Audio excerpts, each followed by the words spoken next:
Good evening and welcome to Wooddale Church and tonight's event, which is sponsored by Wooddale Church and by the Wooddale Forum. We also want to give a welcome to those who are listening via live simulcast with Twin Cities radio station 980 AM KKMS. We welcome you, as well as those who are listening across the country via a live internet link, which is provided by the Wooddale website and 980 AM KKMS. We're thankful that you are here, and we welcome you. My name is David Clark. I teach theology at Bethel Seminary here in the Twin Cities, and it's my privilege to be the moderator this evening, to ask questions and to probe and to be a part of the discussion.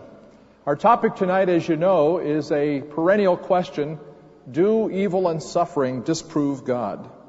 And our purpose is to assist you and to enter into the context of dialogue so that each of us can find what is true and we can live our lives according to what is true. For it is wise to do that. And we all know that the heart cannot embrace what the mind regards as nonsense. And so we're in a search for truth, and we believe that the format of dialogue is one that helps us to achieve that. Let me tell you a little bit about the format this evening. Our two guests will each have an opportunity to make presentations as we begin our evening together, and each of them will spend 15 minutes presenting their opening statements. And then we'll take a brief break, and we'll have a word from our sponsor, and we'll allow for collection of question cards, which I'll explain to you in just a moment. After that, we'll each give the opportunity to respond, and both of our guests will give a response to the opening statement of the other, and then we will also do some discussion among the three of us here on the stage. And then it will be your turn, and you will have an opportunity to ask questions via the cards, and then I will pose these questions to our two guests and see what they have to say. And finally, we'll have a couple of closing statements, and then we'll be concluded. Now, I've mentioned these comment cards, and you should have received these as you came in. There are two halves, as you see, and it's neatly perforated down the middle. On the right-hand side, you see some open spaces where you can ask questions. You can ask a question of either one or both of our two guests for this evening. And we'd like you to go ahead and think about those questions. And after the opening statements, we'll take a moment to collect these cards. We will try to select some representative questions because we're sure that there'll be a little bit of repetition, and we'll try to ask those representative questions so that our guests have an opportunity to respond. And then on the left-hand side of the card, you see that there is an opportunity for you to give some feedback, and we'd like you to hold on to that left-hand side of the card until the end of the evening. And as you move out the doors and into the lobby at the end of our event tonight, you will have an opportunity to drop that card in a box. And this will give us some feedback and give you an opportunity to do several things to give us feedback about the event so that we can better serve you both tonight and in the future. Now, with the housekeeping aside, I'd like to introduce our two guests tonight. It's my privilege first to introduce Dr. Walter Sinnott Armstrong, who's a professor of philosophy at Dartmouth College. He's the author and or editor of 8 books and dozens of articles. He has special interests in ethics, philosophy of law. We had some interesting conversation on the law system in Australia, which is a special area of interest. He studies theory of knowledge and informal logic. He enjoys golf, which is a very good thing. Racquetball. He enjoys his children, another good thing. Travel and eating, not necessarily in that order. He says that he'd like to say hi to his kids, and we'll probably let him do that. He lives with his wife and 2 children in Hanover, New Hampshire. The other guest representing Christian theism is Dr. William Lane Craig. Bill is a research professor of philosophy at Talbot Theological Seminary in Los Angeles, although he actually lives in Marietta, Georgia, with his wife, Jan, and 2 friends, 2 children, also friends, Charity and John. I think they can be both, right? Yeah, those are not mutually exclusive categories. Bill is the author of 14 books and also numerous articles. I have copies of the 2 resumes of these gentlemen, and we had to cut down a small grove in order to create the paper to put down all the wonderful things that these men have written. Bill has special interest in philosophy of religion, the subject of God and time, one of those really difficult and perennial questions, evidence for the existence of God, and also has written about the resurrection of Jesus Christ.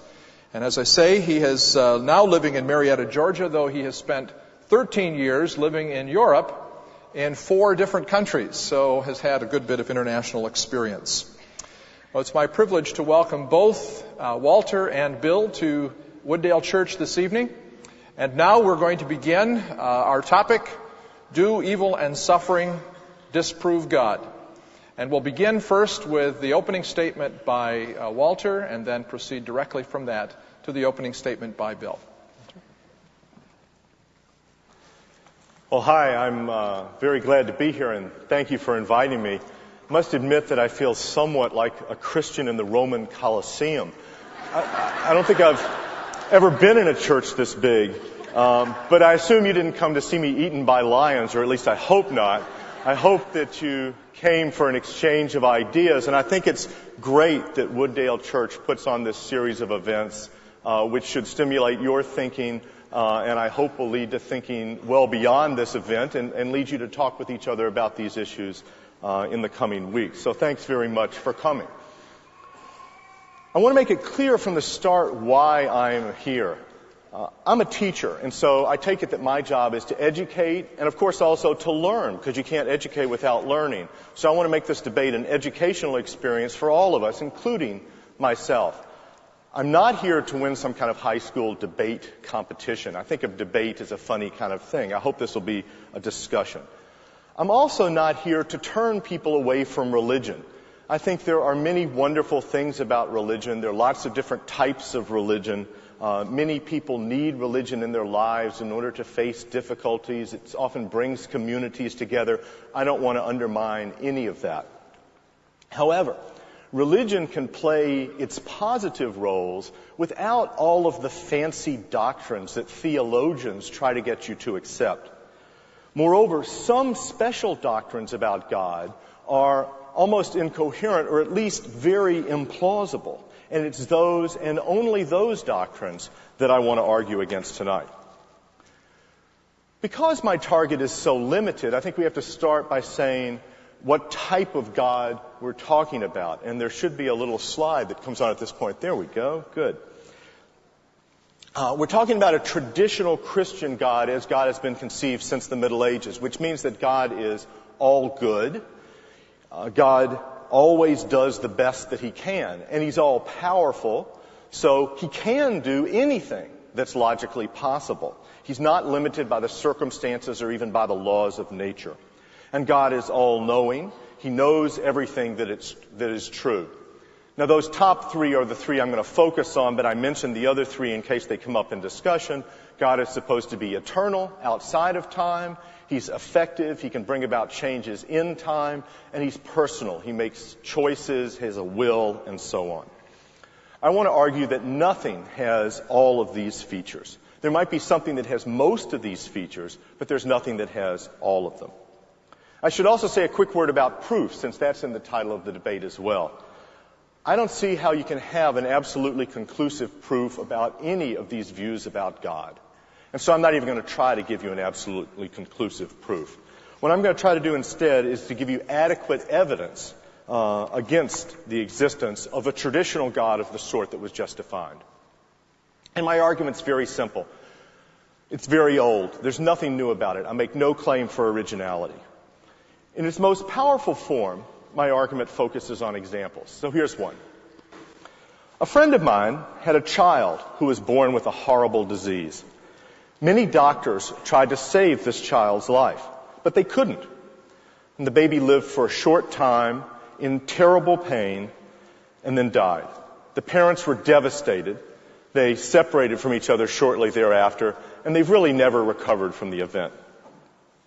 Now, suppose that a doctor could have cured that child and enabled it to live a normal, happy life with a simple operation that would not have cost much or harmed anybody or deprived other patients of needed care.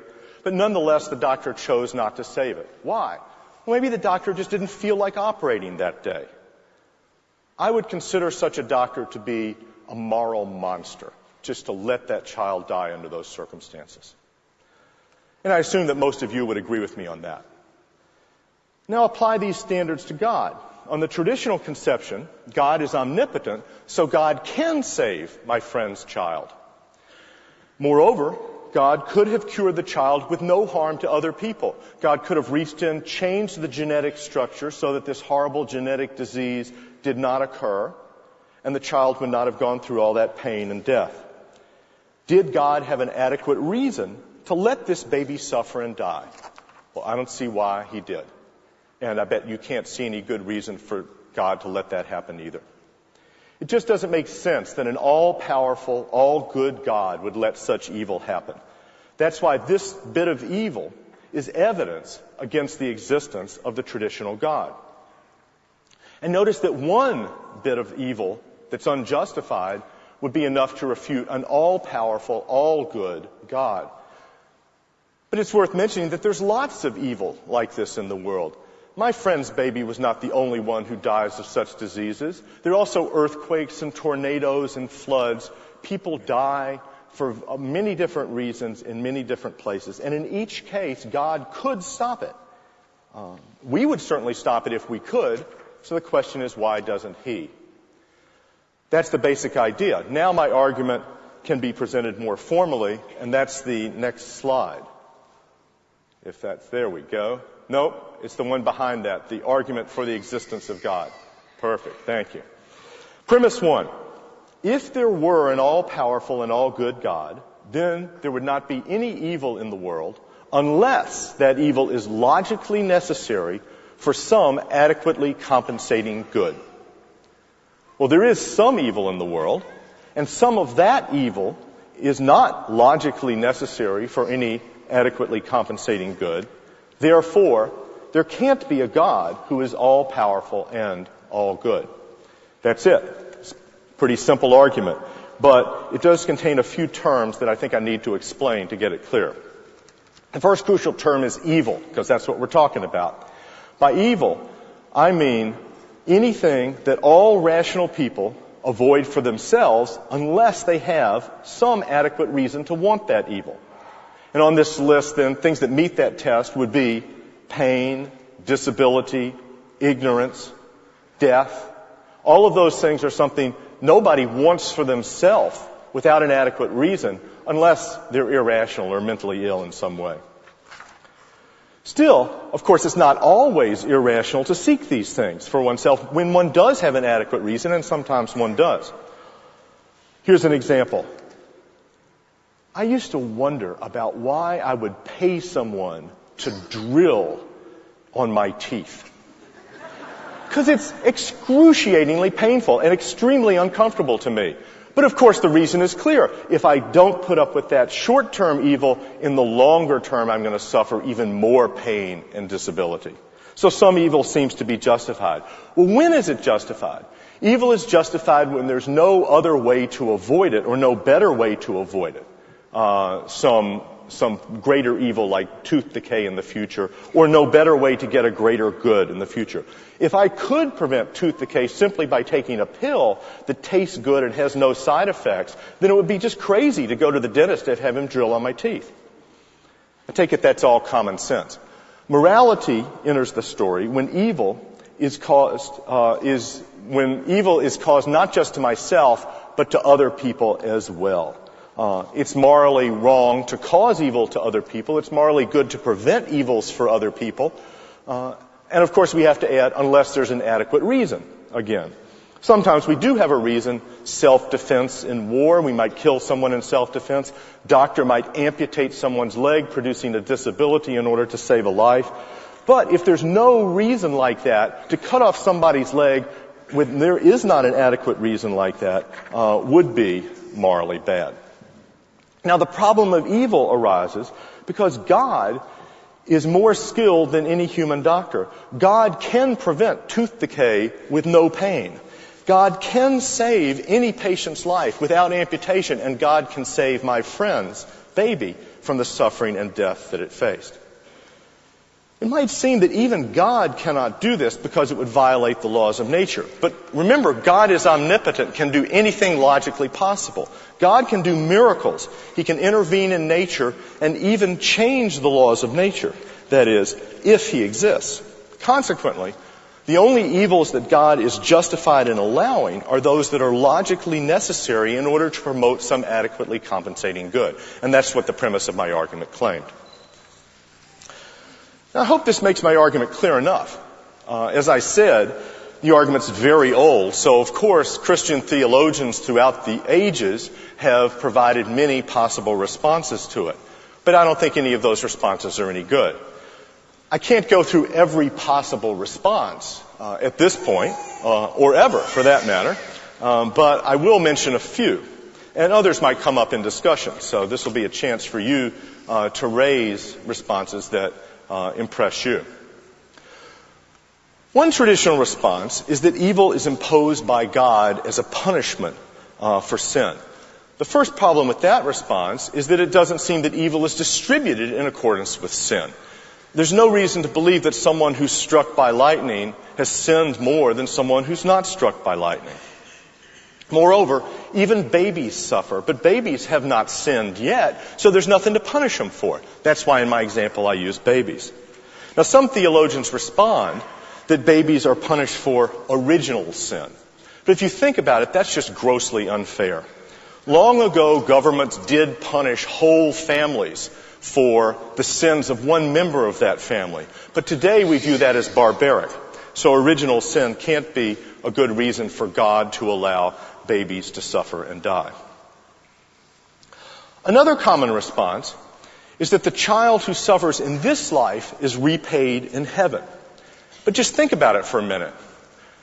Which is better? For the child to suffer in this life and then go to heaven? Well, that's better than suffering in this life and not going to heaven. But is it better than another option, number 2, going straight to heaven and not having to go through all that suffering? God could send the child straight to heaven without going through all that. If it were my child, that's what I'd want to do. And I assume that you would think the same. So why doesn't God pick number 2, straight to heaven, instead of number 1, go through all that suffering and then go to heaven? It's hard to see any reason. Probably the most popular response to the problem of evil is that free will is so valuable that God let us have it, even though He knew that we would sometimes, at least, misuse it and cause evil. And sure enough, a lot of evil in the world is caused by human actions. The point's often supported by an analogy to parents. You wouldn't want a robot for a child, would you? Well, I wouldn't want a robot for a child, although I must admit there are days when I wish my children would be more obedient, and that's for Miranda and Nick. Anyway, I'll grant for now that free will is very valuable. Still, there's much evil that cannot be justified in this way, and that's because it's natural evil.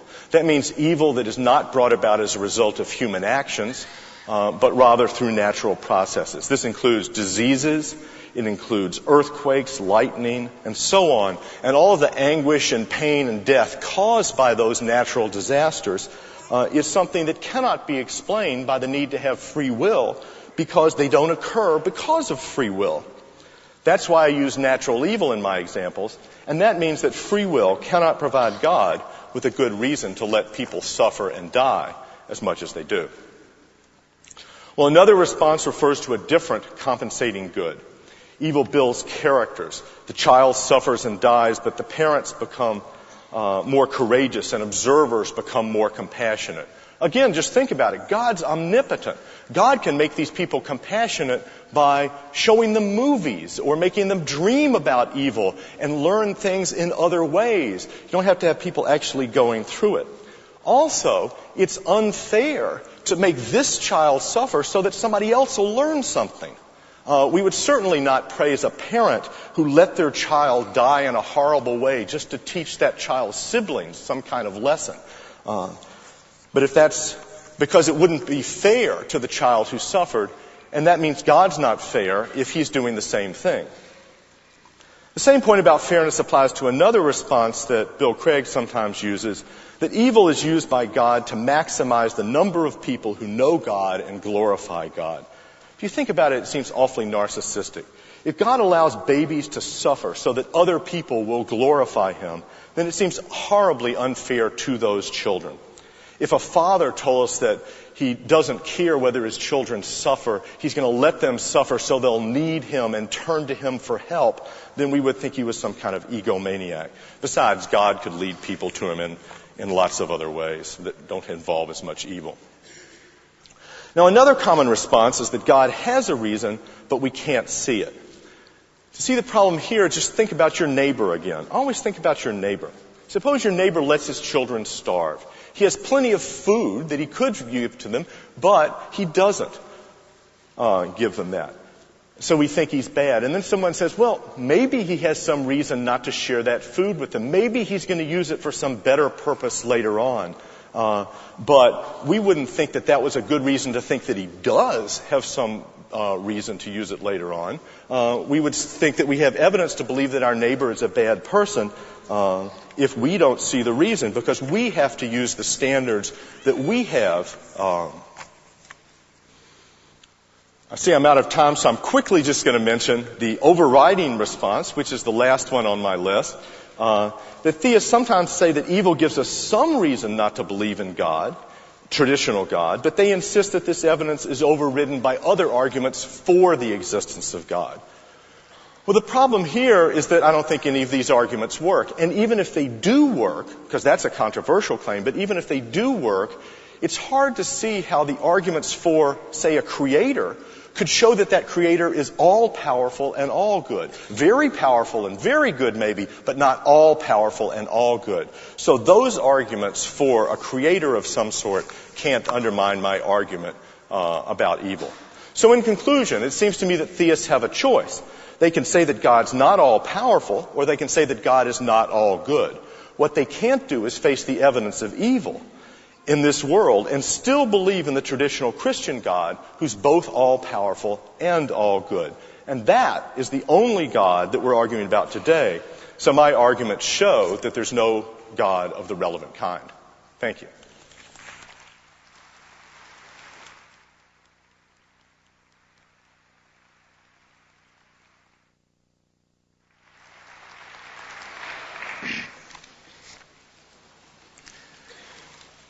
The problem of evil and suffering is undoubtedly the greatest obstacle to belief in God. But despite the undeniable emotional impact of this problem, I'm persuaded that as a strictly intellectual problem, the problem of evil does not constitute a disproof of the existence of God. Let me explain why I think this way. Walter's argument can be summarized in 3 simple steps. 1. If God exists, gratuitous evil does not exist. By gratuitous evil, I mean evil which is morally unjustified, evil which God would have no morally sufficient reason to permit. Walter's argument is not that evil itself is incompatible with God. Rather, he's talking about a very special kind of evil, namely pointless, unnecessary evil. It's this kind of evil which is said to be incompatible with God. 2, gratuitous evil exists. 3, therefore, God does not exist. Now, the most controversial premise in this argument is step 2. Everybody admits that there is apparently gratuitous evil. We're often unable to discern the reason why harm befalls us. But that doesn't imply that these evils are really gratuitous. The atheist seems to think that if God has morally sufficient reasons for permitting the evils that occur, these reasons must be evident to us. But there's absolutely no grounds for that assumption. On the contrary, given our limits in time and space, intelligence and insight, we shouldn't expect to see the reasons why God permits every evil. Take, for example, our being historically limited. Evils which might appear gratuitous within our limited frame of reference might be seen to be justly permitted within God's wider frame of reference. Thus, the murder of an innocent man or a child's dying from leukemia could send a ripple effect through history such that God's morally sufficient reason for permitting it might not emerge until centuries later, or maybe in another country. When you think about God's providence over the whole of human history, I think you can see how hopeless it is to speculate about whether any particular evil has a morally sufficient reason. So the first point I want to make is that due to our cognitive limitations, we simply have no way of knowing that premise 2 is true.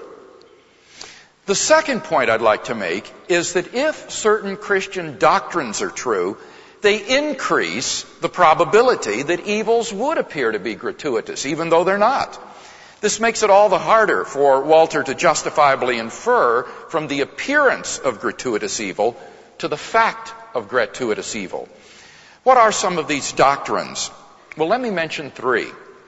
1, the purpose of life is not human happiness as such, but knowing God. One reason that the evil in the world seems so pointless is that we naturally assume that if God exists, then the goal of human life is happiness in this world. God's role is to provide a comfortable environment for his human pets. But in the Christian view, this is false. We are not God's pets. And the end of life is not happiness as such, but rather knowing God, which in the end will bring true and everlasting fulfillment. Many evils occur in life which are utterly gratuitous with respect to producing human happiness in this life. But they may not be gratuitous with respect to producing the knowledge of God. It may well be the case that only in a world involving natural and moral evils that the maximum number of persons would freely come to know God and his salvation. So to carry his point, Walter would have to show that it is feasible for God to create a world which has the same amount of the knowledge of God and his salvation as the actual world, but with less evil. And this is sheer speculation.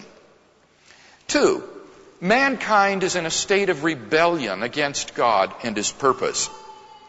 Rather than submit to and worship God, people rebel against God and go their own way, and so find themselves alienated from God, morally guilty before him and groping in spiritual darkness. The terrible human evils in the world are testimony to man's depravity in this state of spiritual alienation. The Christian is not surprised at the terrible human evil in the world. On the contrary, he expects it. The Bible says that God has given mankind over to the evil it has chosen. He does not intervene to stop it. He lets human depravity run its course. This only serves to heighten mankind's moral responsibility before God, as well as our own wickedness and our need of moral forgiveness and moral cleansing. 3, God's purpose spills over into eternal life. In the Christian view, this life is not all there is. Jesus promised eternal life to all who would place their trust in him as their Savior and Lord. In the afterlife, God will reward those who have borne their suffering in courage and trust in him with an eternal life of unspeakable joy. The Apostle Paul, who lived a life of incredible suffering, wrote the following words: "We do not lose heart, for this slight momentary affliction is preparing us for an eternal weight of glory beyond all comparison, because we look not to the things that are seen, but to the things that are unseen. For the things that are seen are transient, but the things that are unseen are eternal."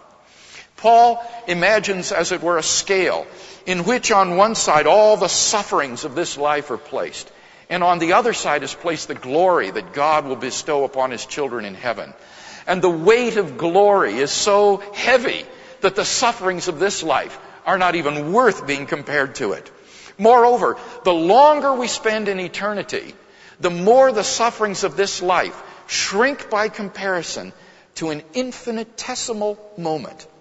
And that's why Paul could call them a slight, momentary affliction. They were simply overwhelmed by the ocean of divine eternity and joy which God lavishes upon his children in heaven. Given the prospect of eternal life, we shouldn't expect to see in this life God's reasons for permitting every evil. Some may be justified only in light of eternity. So given these three doctrines, we should expect much of the evil in the world to appear gratuitous. In order to show that they really are gratuitous, Walter would have to refute these three doctrines, which he hasn't even tried to do. Finally, my third point is that in weighing whether the evils in the world really are gratuitous, the most important factor will be, ironically, whether God exists. That is to say, Walter's own argument shows that if God exists, then the evil in the world is not gratuitous. Thus, we may turn the tables by arguing as follows.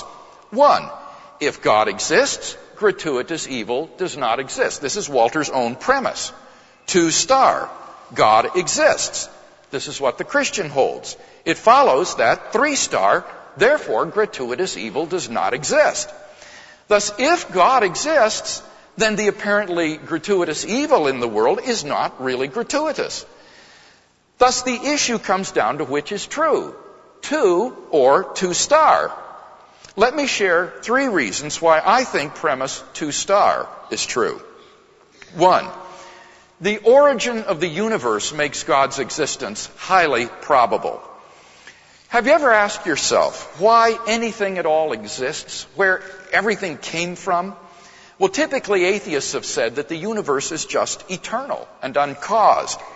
But discoveries in astronomy and astrophysics during the last 70 years have rendered this improbable. According to the Big Bang model of the universe, all matter and energy, indeed physical space and time themselves, came into being at a point about 15 billion years ago. Prior to that point, the universe simply did not exist. For as Anthony Kinney of Oxford University points out, this tends to be very awkward for the atheist.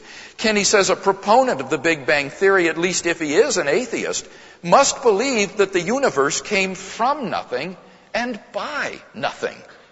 No such difficulty confronts the Christian theist, since the Big Bang theory only confirms what he has always believed, namely, in the beginning, God created the heavens and the earth. 2, the fine-tuning of the universe for intelligent life makes God's existence highly probable. During the last 30 years or so, scientists have discovered that the existence of intelligent life, like ours, depends upon a complex and delicate balance of initial conditions simply given in the Big Bang itself. Scientists once believed that whatever the initial conditions of the universe, eventually intelligent life might evolve. But we now know that our existence is balanced on a razor's edge. The existence of intelligent life depends upon a conspiracy of initial conditions which must be fine-tuned to an accuracy and degree that is literally incomprehensible and incalculable. To give just one example, P.C.W. Davies has calculated that a change in the strength of gravity or of the weak force by only 1 part in 10 to the 100th power would have prevented a life-permitting universe. There are around 50 such constants and quantities in the Big Bang which must be fine-tuned in this way if the universe is to permit life. There is no physical reason why these constants and quantities should possess the values they do. Cambridge astronomer Fred Hoyle remarks, a common sense interpretation of the facts suggests that a super intellect has monkeyed with physics. So once again, the view that Christian theists have always held, that there is an intelligent designer of the universe, seems to make much more sense than the atheistic view that the universe, when it popped into being uncaused out of nothing, just happened to be, by chance, fine-tuned for an incomprehensible precision for the existence of intelligent life. 3, objective moral values make God's existence highly probable. If God does not exist, objective moral values do not exist. By objective values, I mean values which hold whether anybody believes in them or not. If there is no God, then as many atheists and theists agree, moral values are merely subjective. They are either the culturally relative byproduct of sociobiological evolution, or else they're just expressions of personal taste. Without a transcendent God to anchor them, there is no absolute right and wrong. But the problem is that objective moral values do exist, and deep down we all know it. There's no more reason to deny the objective reality of moral values than the objective reality of the physical world. As the philosopher of science Michael Roos has admitted, the man who says that it is all right to rape little children is just as wrong as the man who says 2 + 2 = 5. But if objective values cannot exist without God, and objective values do exist, then it follows logically and inescapably that God exists. In fact, this third reason for God's existence furnishes us with an argument for God from evil, as paradoxical as that might sound. It goes like this. 1, if God does not exist, objective moral values do not exist. 2, evil exists. This is the premise supplied by the atheist. It therefore follows that 3, therefore objective moral values exist, namely some things are evil. Thus we can conclude 4, therefore God exists. So, although superficially evil seems to call into question God's existence, at a more fundamental level, it actually proves God's existence, since without God, evil, as such, would not exist. Now, these 3 arguments are just part of the evidence that God exists. But if God exists, then, as I've explained, we have good reason for thinking that the evils in the world are not really gratuitous. Accordingly, Walter's argument fails. So, in summary, we've seen 3 reasons which undercut Walter's claim that gratuitous evil exists. Number 1, we're not in a position to justifiably claim that if God has morally sufficient reasons for permitting evil, these reasons should be evident to us. 2, certain Christian doctrines increase the probability of the coexistence of God and apparently gratuitous evil. And 3, we have good reasons to think that God exists, which in turn implies that evil is not really gratuitous.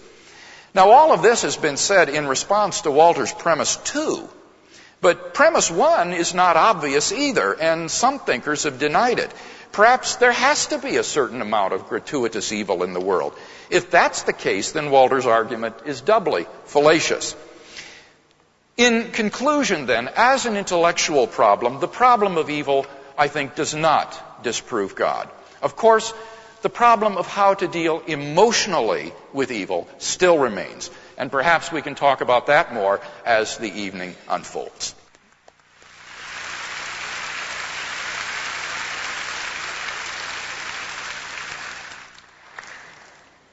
At this point, we're going to take just a moment for a word from our sponsors. That would be me. And we're going to invite forward our ushers. If you can pull out your question card and you have a question for one or both of our guests this evening, we invite you to write that question. Perhaps you already have. And if you would pass that card, just the half of the card now, to the aisle. We have ushers who will come. Please come. And they will collect your cards. This will give us opportunities to explore the questions that you have as we continue our discussion and our conversation this evening. Now, as the ushers are collecting these cards, I'd just like to say that there are some other opportunities for you to continue the conversation. If there is some interest in continuing to think about issues regarding the existence of God and its relationship to suffering and how we can respond to suffering and evil in our own lives, Wooddale Church offers you some opportunities for that kind of study. Just like to mention that on 2 evenings, April 30 and May 7 here at Wooddale Church, Dr. Don Byerly, a former skeptic, scientist, who examines the faith and looks at the evidence for faith and against faith, will be holding a seminar. And you are invited to be a part of that discussion. That will happen on the 2 Sunday evenings after Easter, April 30 and May 7, right here at Wooddale Church at 6 p.m. This is called the Faith Study, and the leader of that is Dr. Don Byerly, and you're invited to be a part of that. There are also several other opportunities where you can have a 3-week discussion group opportunity. These will happen at various times, and they will happen in order to give you the chance to continue tonight's conversation. And if you would just check that box on the section that you're going to pass in after the event is over, we can be in touch with you and allow you to be a part of that. Also want to say that the Wooddale Community Bookstore will be open after tonight's event. There are a variety of resources available there. If you would like to purchase something for your own personal benefit, that would be great.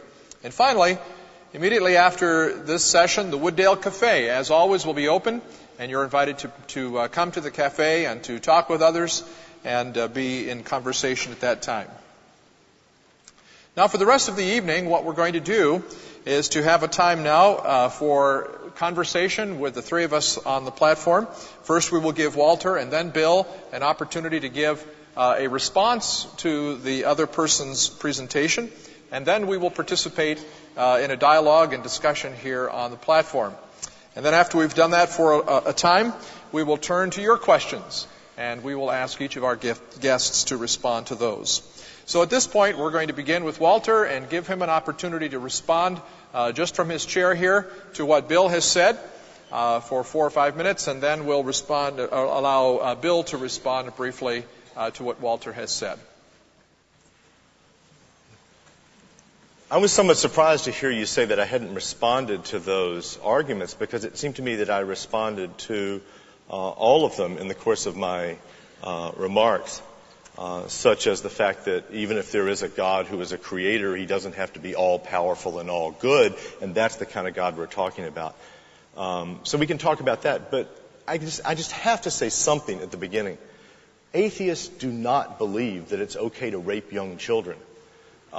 I don't know where people get the idea that if you're an atheist, then morality is out the window. I mean, I know where they get it. They get it from Dostoevsky and Nietzsche, but there's no reason you have to follow them.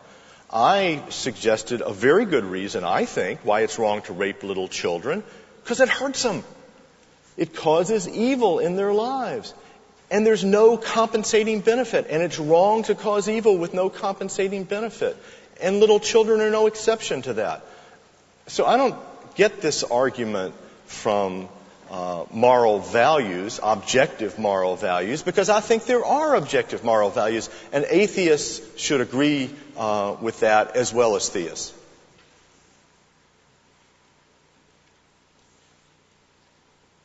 Bill? There were 2 points that I thought of in listening to your opening speech. And by the way, when I said you hadn't responded to those, that was specifically with regard to those 3 Christian doctrines. Certainly, many of the other points you did anticipate in your opening speech, which I hadn't obviously heard. So I was only speaking of those 3 Christian doctrines. But Walter, and I want to make ask a question here, and this is quite sincere. This is not trying to score a debater's point or anything, but it seemed to me that many cases, the way you would refute solutions to the problem of evil would be to say, well, this solution doesn't solve that kind of evil, and this solution doesn't solve that kind of evil, and this solution doesn't solve this other kind of evil. But it seems to me very obvious that one thing the theist could say is that when you have a combination of solutions, they cover all the bases. That, for example, take the example of the God who allows some child to die because he knows that ultimately this will result in a greater knowledge of God, say on the part of those around him, or even the ripple effect through history. And you said this is unfair to the children who died and suffered. But it seems to me that what the theist could say there would be that the knowledge of God is a good for those who receive it, and then my point about the eternal compensation would apply to the infant. So there would be a different solution to the infant suffering. Or But that's exactly what I responded to. That with the infant, you have the eternal life is not an adequate compensation because the infant could have gone straight to heaven without that. And if we need to know that there's suffering in the world in order to make us know God in our own vulnerability, we got plenty of it. We don't need this other child to die from this horrendous disease in order to convince us that there is suffering in the world and we are vulnerable. But you don't know that. I think that I don't know what. I know there's suffering in the world. You don't know that evil was unnecessary for perhaps that relative or that friend or even somebody 50, 100 years from now to come to know God because of what happened. But my point was, I think you missed my point.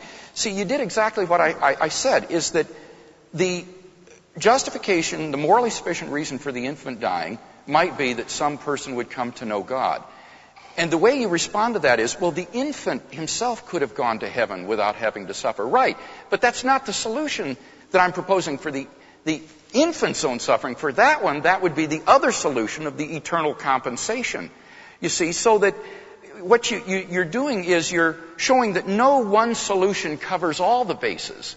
But it seems to me that the theist could have a combination of solutions, and together they would cover all the bases. But I meant to be showing that no solution, even any combination of solution, works in that case. Because it doesn't seem to me that it could possibly be fair to make this infant suffer horrendously so that someone 50 years from now will come to know God. God has other ways of making us know Him. God doesn't have to make little children suffer in intense pain in order for people to know that He exists. You think there are proofs for the existence of God already. Why can't we know that? Through the proofs. You don't have to have kids in pain. Well, some people do come to know God through proofs, but I think relatively few do. Whereas it's just a sociological fact, I think, that many, many people have come to faith through going through intense suffering. And in the case of the infant himself... But that doesn't show that that was the only way for them to come to faith. The fact that they did come to faith that way doesn't show that God couldn't have brought them to faith in some other way that involved less suffering. That's your burden of proof, though, to show, right? I don't know who has the burden of proof here. It seems to me that you can always say, well, it might lead to knowledge 50 years from now. There's some possibility it could send a ripple throughout history, but I see no reason to believe that that would happen. You can always defend a doctrine by saying might. But I see no reason in this case to think that someone 50 years from now will come to knowledge of God by this child's suffering. This has been an excellent interchange, and thank you for doing that. Let's focus a little bit on this idea of apparent suffering, or apparently pointless suffering. And that seems to be a point of contention here. Is it enough to say, I don't know that there is a point to this suffering? Is it adequate on the side of the theist to say, here's a possible answer? Are you required, does the theist required to show exactly what the purpose for a particular suffering is? And it's a question of burden of proof. Well, I think burden of proof is a very difficult thing to make sense of, but I can't explain it now. Compare your neighbor. I think always we should think about, if we want to have standards of goodness, are we going to judge that someone is a good person? Think about your neighbor. If your neighbor had a child who was suffering horrendously, and they could save that child, but they didn't, and you had to decide, is that neighbor a good person or not? Maybe it'll send a ripple through history, but if you have no reason to believe that it will, then you have to work with the evidence that you have. And the evidence that you have is that this person is not a good person. And it seems to me it's the same with God. We have to work from the evidence that we have. We can't always be saying might, or we could believe anything. Do we have any reason to believe? Well, I think that this is a wonderful illustration that actually supports my point, because you see, when we make that judgment of the negligent neighbor, it is precisely because the neighbor lacks omniscience and is not all-knowing that that person could be indicted for not preventing that evil. But when you're dealing with a God who is provident and sovereign over the whole of human history, who sees the end from the beginning, then you simply have no way of knowing that that being does not have a morally sufficient reason for this evil, simply because you don't see it with your limited lifetime, your limited insight and intelligence. Let me just give an example. Suppose God, in His providence, wanted to bring it about that the American Congress would freely enact the Lend-Lease policy prior to America's entry into World War II.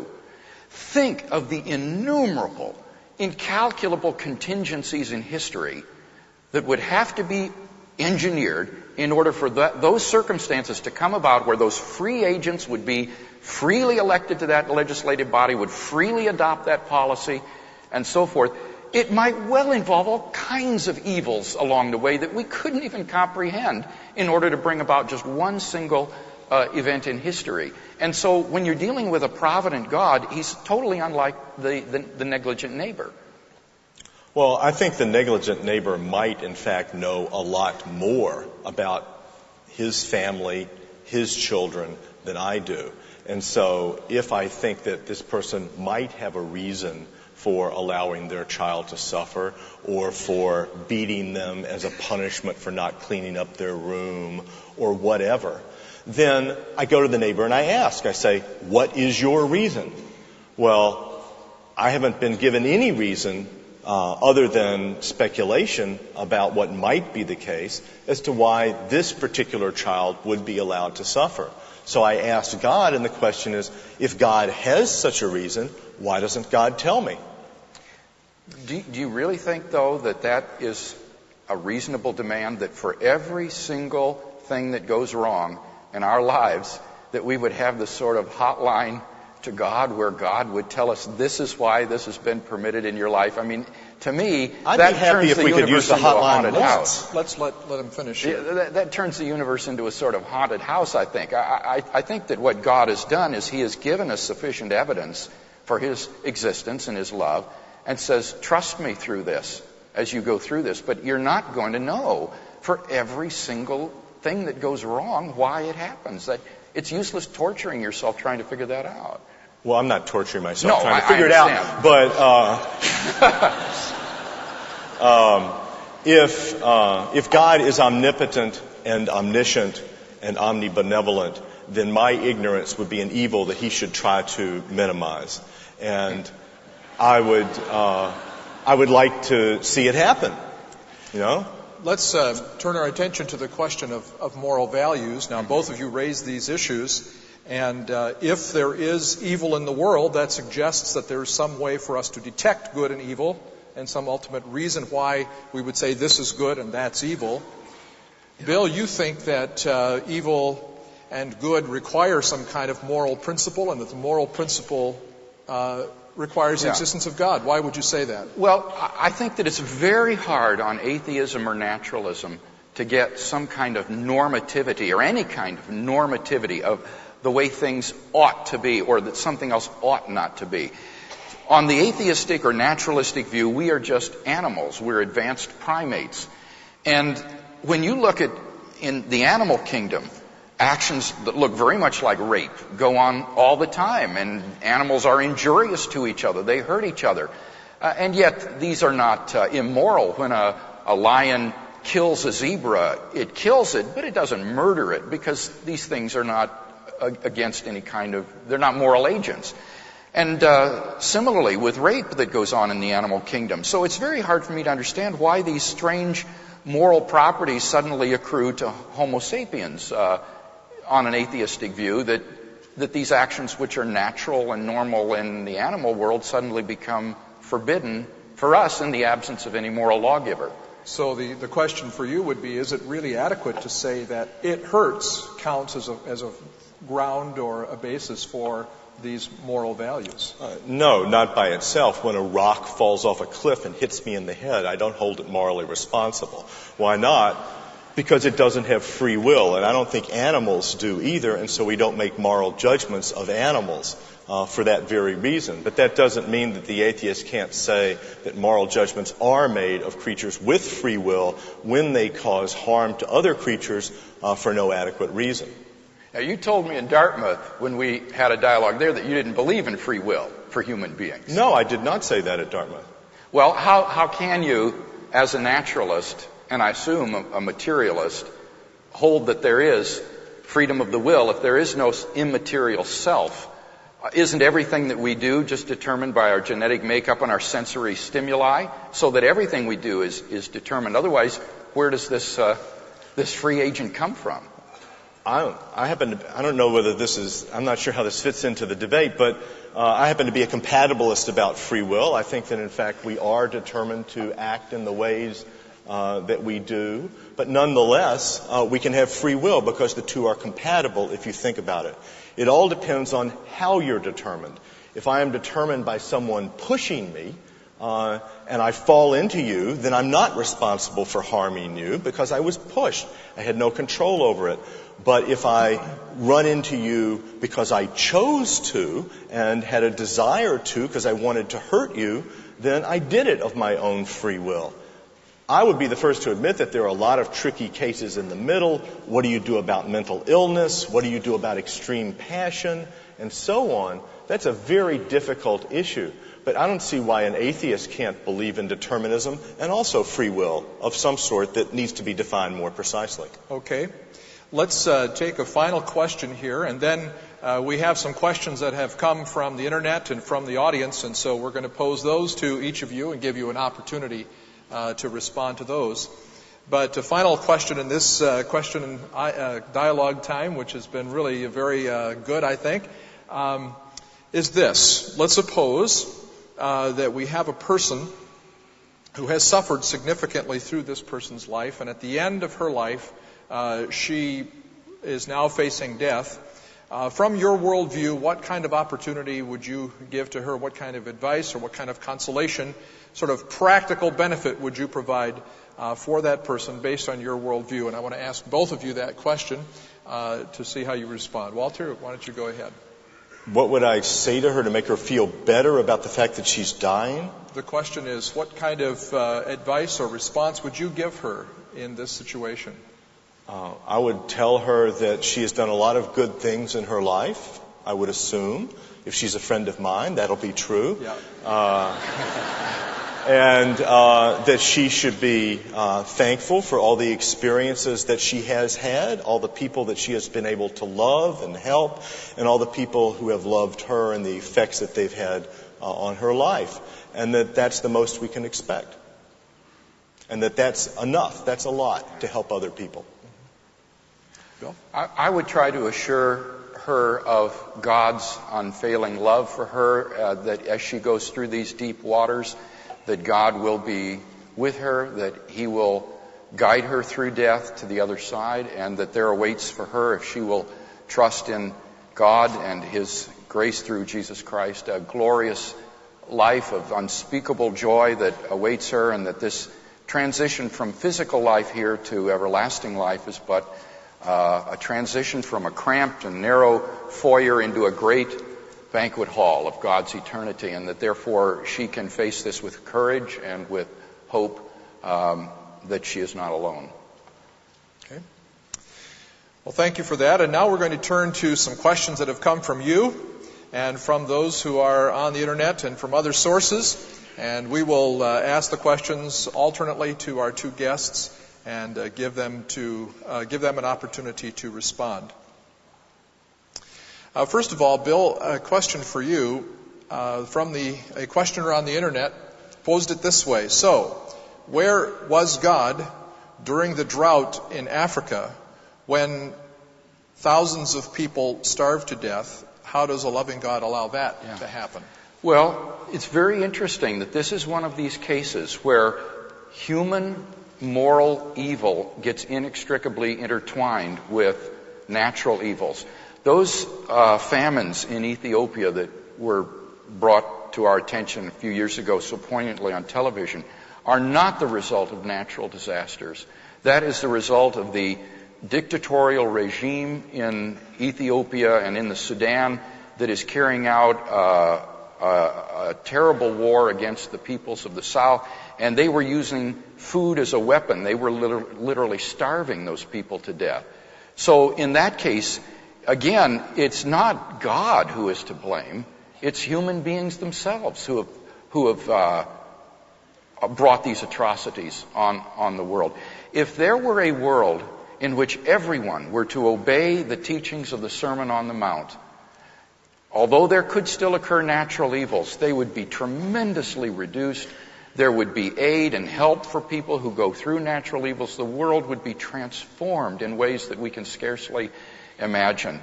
And it's also very interesting to note, just as a sociological fact, that it is precisely in Ethiopia and other countries like this where the growth of evangelical Christianity is proceeding at unprecedented rates, that millions are turning to Christ in the midst of poverty, war, and suffering, and finding hope. So that I think God has morally sufficient reasons for permitting the evils that occur. That's not to say they're not evil. They are unspeakable, and we should do everything as a nation to try to stop them, but we mustn't lay the blame for this at God's doorstep. It lies squarely at our own.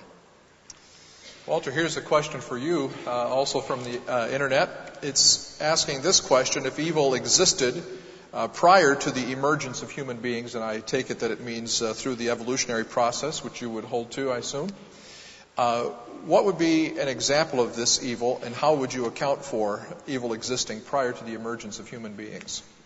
Well, I think that evils existed. There was pain, there was disability, there was death among animals, but it was not moral evil because the animals didn't have free will, as I said before.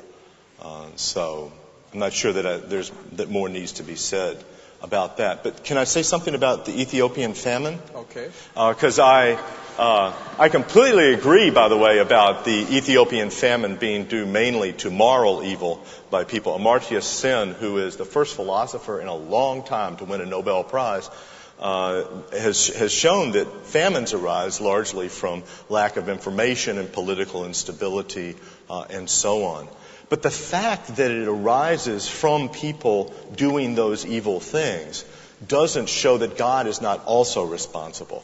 If I see someone beating my child, sure enough, they're responsible because they're doing it. But if I stand by and let them do it when I could stop them, then I'm responsible as well.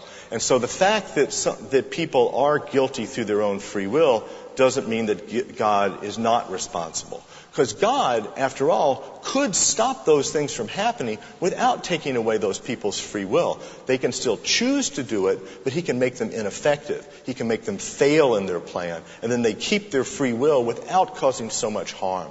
And it's not clear to me why God wouldn't have done that in the Ethiopian case and many others. Do you want a brief response? Since I would say that plan of action on God's part would make moral choices trivial in this world. If He were to make all of our bad choices ineffective, this would be like turning the terrorist bullets into rubber before they hit their target, or when somebody drinks and goes out and drives drunk, that there would never be any negative repercussions of that. It would ultimately lead to moral irresponsibility and irrational behavior because there would never be any deleterious consequences from bad choices. So I think God, for better or for worse, allows the consequences of human freedom to run their course. And of course, this isn't without compensation, though, for those who suffer and trust Him. All right, here's another question for you, Bill. This person has asked, what does gratuitous mean? And I can even answer that one. Well, I defined it briefly in my first speech. I said it would be morally unjustified evil. It would be evil which is pointless and unnecessary. And then to follow up on that, then, why does God choose to heal some people, or why are some people healed by God when other people apparently are not healed by God? How does God choose whether to act or not in terms of alleviating suffering? I would say, from a Christian point of view, that it fits into the providential plan of God for human history. I think that the teaching of the New Testament is that nothing happens in the world that escapes God's attention, that the Jesus said the very hairs of your head are numbered, that the tiniest sparrow doesn't fall to the ground without God's knowledge of it. So that God's providential plan encompasses all of the smallest things, and He knows which prayers to grant, which prayers to deny, with a view toward His ultimate purposes in human history being achieved. And those will reach far, far into the future, perhaps millennia from now. We have no idea how the choices and the prayers that we offer now might impact human history in the future. Walter, there's a question for you now, and that has to do with, since we're being very fair here, which is a morally good thing. I agree. Good. I'm glad to hear you agree on that. On what basis would you respond to the evidence for Jesus Christ, that Jesus rose from the dead on Easter Sunday, and that might have some relevance to the issue of the problem of evil? Would you disregard the evidence for the resurrection of Jesus? How do you respond to that? Well, I don't think there is any good evidence for the resurrection of Jesus. There's some historical evidence that some people reported that the grave was empty after 3 days, but any psychologist will tell you that when witnesses start recovering things decades after the fact, when they're surrounded by peer pressure that points them in a certain direction and lots of cues, that's exactly when eyewitness testimony is not reliable. So we would certainly never accept that kind of evidence in a court of law. But even if the grave were empty, that doesn't show that Jesus Christ ascended into heaven. That's like saying that if I have a pint of my favorite type of ice cream, which, by the way, happens to be coconut almond fudge chip by Ben & Jerry's, in the freezer, and I'm dying to eat it when I get home, and I come home and it's not there, and my daughter Miranda says, I didn't take it, and my son Nick says, I didn't take it, and my wife Liz says, I didn't take it, that I conclude that ice cream ascended into heaven and is sitting at the right hand of Ben & Jerry.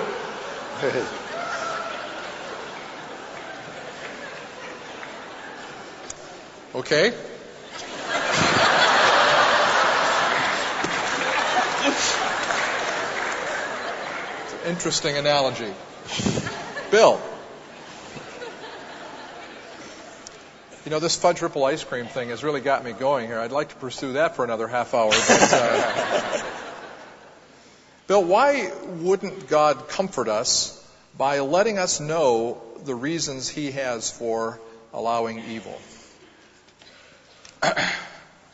Well, I'm not sure the answer to that question, except that I think it would sort of turn the universe into a haunted house if every time I stubbed my toe, every time something bad went wrong, every time there was evil, there was this telepathic message from God telling me this is why this is going on. I mean, that would be so strange, a universe. It would, I think, be like living in a sort of haunted building or something. So it seems to me that what God does is He gives us good reasons to trust Him through the suffering without necessarily telling us why. Maybe it wouldn't be a comfort. I mean, maybe the reasons would be so complicated, or maybe they would, by giving us the reasons in some case, it might be a sufficient condition to prevent the reasons from coming about. I mean, for example, suppose God were to say to me, I'm going to allow this to happen in your life because this is going to happen. And so I think, oh, well, I don't want that to happen. So as a result, I do something else and foul up the plan. I mean, it could very well be that God could not communicate these things to us without the providential plan going awry. In fact, I think that's probably very plausible now that I think about it. Because that would be a quite different world then. I mean, the minute He communicated to us His providential plan, that alters the plan. It would be a totally different world. So I'm not sure that would even be possible for Him to do that with free agents, when you think about it. Sort of like telling somebody predictions about what's going to happen in the future, when you know that if they know that, then it won't happen. You see, it's a self-refuting situation. So it sounds like you're creating some good thoughts right on the spot here. Well, yeah, I mean, respond to this issue. I'm just thinking about it while you ask. That's a sign of a good question, I think. Walter, here's a question for you. If your child was in this accident, or in a accident, is there anything or anyone to whom you would turn for some help in this situation? Doctors. Okay. I would turn to doctors to help me. I would turn to friends to help me with my own psychological situation. I would turn to my daughter if she was still conscious and able to. I'm not sure which accident you're talking about, but if she's still conscious, I would talk to her. It seems to me that instead of depending on God, we ought to depend on each other. Instead of expecting God to help us, we ought to be helping each other. And I think we should be talking to each other more to help each other through these bad times, rather than necessarily depending on someone else. Okay. We've talked a little bit about the difference between evil that's caused by human freedom and evil that is natural evil. You mentioned, and I think we know that things like famines are often attributable to human behavior. But what about truly natural evils? Yeah. How do you respond to those kinds of things, Bill? Well, I think that the points that I made all applied to natural as well as moral evil. We're not first in a position to judge whether or not any natural evil is truly gratuitous, whether or not this hurricane or tornado might not have historical reproductions that we cannot anticipate. A good analogy here would be from chaos theory. Chaos theorists have shown that certain macroscopic systems are highly unstable to the tiniest perturbations, so that even the flutter of a butterfly's wings in a West African jungle can set in motion forces that will cause a hurricane over the Atlantic Ocean. Yet nobody looking at that little butterfly, even in principle, could predict such an outcome. And it's the same for natural evils as well. My second point about the Christian doctrines, I think, would also apply. The purpose of life is not happiness as such, but the knowledge of God, and often we can come to know God, or others come to know God through natural evil.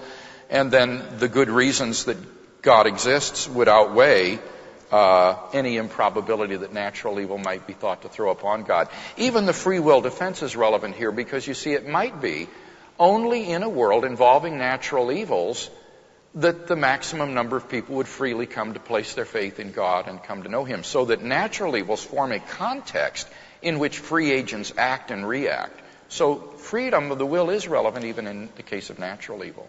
Okay. Can I say something about the butterfly? The butterfly? Yeah. The butterfly effect, yes. I think that's true. If the butterfly might cause storms in the Atlantic, me waving my hand might cause storms in the Atlantic. That's what these theories say. That doesn't mean that I have any reason to believe I just caused a storm in the Atlantic.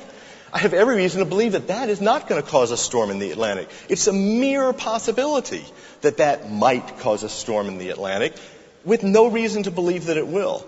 So what these people say about, what chaos theory says about butterflies, wings, and so on, it doesn't seem to me is an adequate response to the claim that the evidence overwhelmingly is against it. It's because it simply shows, well, maybe all the evidence is wrong, and in fact, it does have this long-term ripple effect. Yeah, no, I don't think that's right. It's not just saying maybe or this is possible, but it's saying that certain macroscopic systems are unstable to these little tiny perturbations, and therefore no one can say with confidence that this event has no repercussions, that this event can be assessed purely in terms of itself without looking at the wider context. And it's the atheist here, again I insist, who is bearing the burden of proof, who says that this evil is unjustified, that God probably does not have a morally sufficient reason for permitting it. And so I don't have to prove that God does have a morally sufficient reason. It's the atheist who's claiming that God does not or cannot. Well, we're going to ask a final question to both of you and give you a chance both to answer the same question, and then we'll go to our closing statements. Walter, what happens to a person when that person dies? Is there a soul? And what happens to the soul? No, I don't think there's any soul. That's a short answer. I don't think that person's mental functions or soul continue after death. And I think that's something that we have to learn to live with, because that's the way life is. So if you were to think that there is a sufficient reason for evil. Given your worldview, it would have to be in this life. Yes, it would have to be in this life for helping other people in this life. Exactly. Because I think that there's no reason to think that anything happens after this life is over. Stop. Bill, what happens to a person when this person dies? Is there a soul, and how is that relevant to this issue? Well, I think that there is a soul or mind or immaterial aspect of our being, that we're not just a brain in this body. And I think that's evident because of free will. The fact that we have free will, I think, requires that there be an immaterial soul, because otherwise all of our choices are determined by our genetic makeup and the external stimuli that we receive through our five senses. So there isn't really any freedom of the will. We're not significant moral agents in the absence of an immaterial self who can act on the body as well as be passively acted upon by the sensory stimuli we receive. And so I think we've got good grounds for believing that there is a soul. Now, on the Christian view, the soul survives the death of the body because it is an immaterial entity.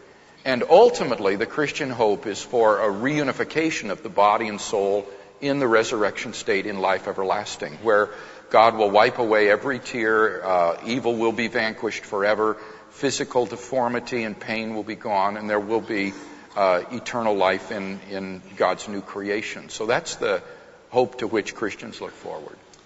Well, at this point, we've had some good interchange and dialogue back and forth, and good questions and a little sparring. And we'd like to give each of our guests now an opportunity to make a final summary statement. And so, Walter, we'll begin with you. And if you would go to the podium, you can make your final statement. And then, without introduction, we'll ask Bill to do the same.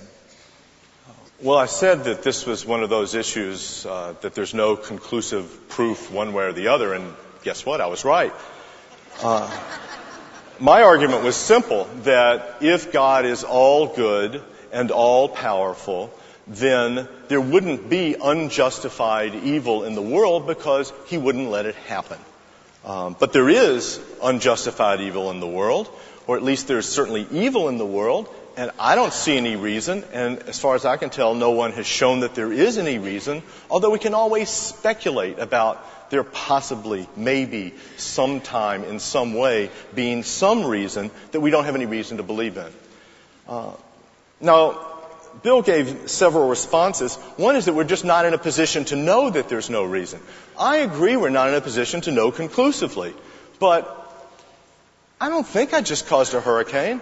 Maybe I did, but I don't think I did, and I don't think you have any reason to believe that I did. So even if there's a possibility, that doesn't show that the evidence is on his side.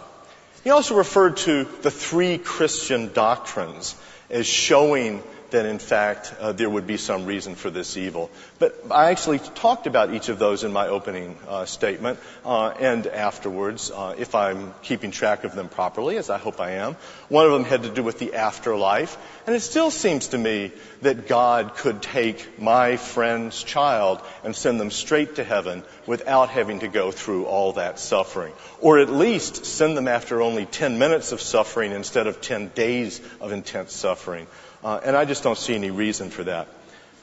Finally, Bill's point was the proofs for the existence of God. Well, I haven't been able to go through those one by one, but I think the point that I made in my opening statement still holds, that even if there are proofs for some kind of creator, that doesn't show that the creator is all powerful and all good. And that's what you would need to undermine the argument from evil. So I think I've refuted each of those. I have to admit that maybe there's some reason, but I just don't see it, and I don't think we have any reason to believe that there is one. So, in the end, I think the problem of evil is something that's insoluble. But I want to emphasize that that doesn't mean you have to give up all belief in God.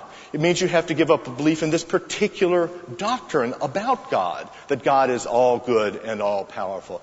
You can still believe in lots of different types of gods. You can create a different theology that is more consonant with the facts of the world in which we live. And I don't want to undermine other types of beliefs, other types of religious beliefs that might serve purposes in your own personal lives. Might be worth closing with just a statement about how Christian theology got into this mess. In my understanding, the New Testament doesn't say that God is all-powerful and all-good. That was a doctrine that came in later under Greek influence. And it's when you take the early Christian church doctrines and mix them with the Greek doctrines that you get a doctrine that doesn't make sense in light of the world that we live in. Now, there are a variety of responses to that. One of them would be to get rid of the Greek doctrines and go back to original Christianity as it was in the New Testament. It seems to me that would solve the problem of evil, but it would not be a defense of the type of God that I was arguing against, namely one that's all powerful and all good. So I think in terms of that traditional God, it seems to me that it still hasn't provided any response to the problem of evil, and so I have to conclude that it doesn't exist. Thank you.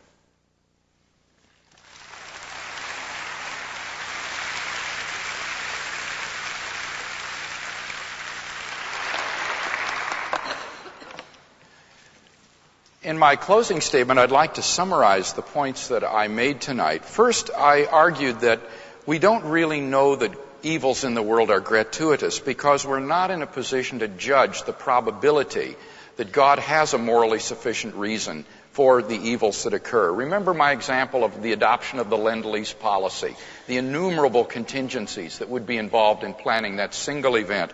When you think of God's providence over the whole of human history, it is simply beyond our cognitive capacity to assess the probabilities that any evil we see would have some morally sufficient reason.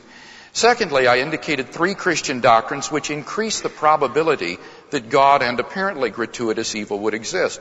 That the purpose of life is not happiness as such, but knowing God. And I don't think anyone could prove that it is possible for God to create a world involving this much knowledge of God and His salvation, but with less evil. That is pure speculation. I also indicated that much of the evil is due to man's rebellion against God, and that there is an eternal life which will reward those who trust God in courage and faith, that will more than compensate for what they endure. And finally, I said there are good reasons that God exists, and that implies that evil is not gratuitous. The creation of the universe, the fine-tuning of the universe, and the existence of moral values. Walter said, well, those arguments, even if successful, don't prove God is all-powerful and all-good. Well, the moral argument does prove that He's all-good. And the argument from the origin of the universe comes pretty close to omnipotence, since it would almost seem to take omnipotence to bring something into existence out of nothing in the way that God did in creating the world. And the biblical conception is of an all-powerful and all-good God. One of the biblical names of God is El Shaddai, which means all-powerful. So I don't think we've seen any good reason to think that the evils in the world are gratuitous or that they outweigh the evidence for the existence of God. I want to close by sharing with you a letter that I received this past year from a fellow named John Medici, who is from Long Beach, California. I often get letters of this sort reflecting philosophically on problems, and this was John's reflections on the problem of evil. And the 4th point struck me. He said, we must consider the possibility that we are exaggerating our perception of evil due to our status as temporal human beings. If there is no God, then many things would be very important to us. Naturally, we would consider the death of a good man or a good woman as an absolute tragedy, because they had so much to contribute to this world. After all, this life would be all there is. But let's assume for a moment God's perspective. He might say something like this, if I might be so bold. Death? What about it? So, your baby daughter died before she was born. Guess what? She's with me. I didn't lose her in outer space. Eventually, you're going to die too. I know it hurts, and because I, the Lord, love you so much, I'll move the heaven and earth, if necessary, to bring you the healing you need so much. And if you stay with me, you and your daughter will be reunited. And after about 1,000,000 years or so, you'll look at each other and scratch your heads, wondering what all the tears were about. But for now, see things from my perspective. And then he concluded his letter, well, Dr. Craig, that's my analysis for why God allows evil. Granted, I'm no theologian, scholar, or minister. I'm just a Christian with a logical mind that is satisfied with logical answers. Call me cruel, clinical, or even Mr. Spock. But I can talk, since the baby daughter lost in point 4 belonged to my wife and me. We lost her in November 1995. I'm no stranger to suffering. I'm also no stranger to logic, and I believe this is the root of the problem of evil. When evil strikes us, we get emotional, and we expect emotional answers, and philosophers are no different. Whether their name is Kant, Nietzsche, Comte, or Sartre, when they suffer, they don't want an equation that 2 + 2 = 4. They want to know why. When tragedy struck our home, the Lord suspended my pain long enough for me to see these points. My wife has understandably suffered more than I, but she understands these reasons as well. And with God's touch, she too is walking right alongside me. Maybe my argument won't make it into your next book, but someday it might help you or a friend in time of trouble. Sincerely, John Medici. P.S. We now have a little boy who turned 2 in January.